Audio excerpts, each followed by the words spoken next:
on the right one as well, because it's a lot of ways these guys are breaking up this race. Just stick with us. Yeah, we'll get there to the final stage. I've learned to just wait until the test is over, then I'll tell you what the answer should have been. I'm really good at that, too. Yeah, that's my thing. 17 drivers stayed out. They're not on the same strategy, and Ty Gibbs, the first of those that did come down pit road here. Danielle, what do you have for us?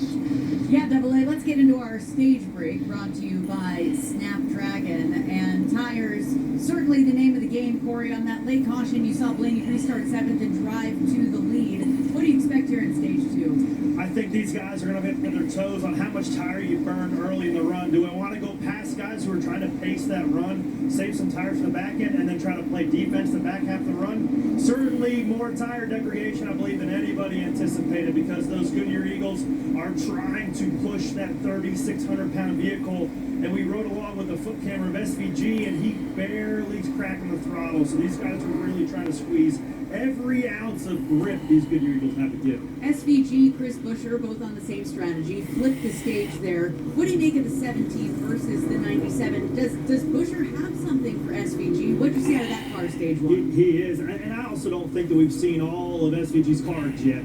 He's managing this race, trying to learn what position he needs to put himself in to provide his team the best options.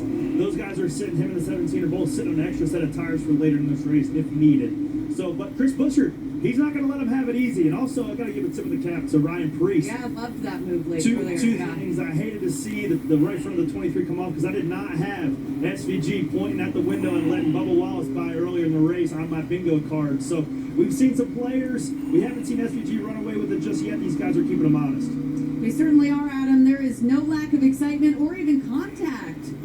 Preece wasn't scared to get into SVG earlier. Can't wait for stage 2. I can't wait for part 2, actually, of that little dust-up. And now this relief lap is sponsored by National Debt Relief. Getting out of debt is easier when you have all of us behind you.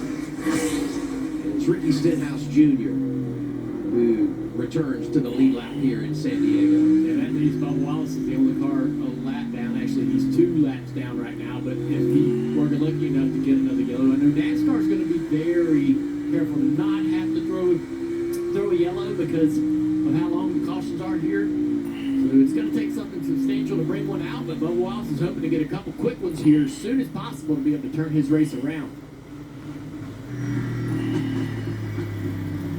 Had a penalty for Chase Elliott over the wall too soon, and so he'll have to start at the rear.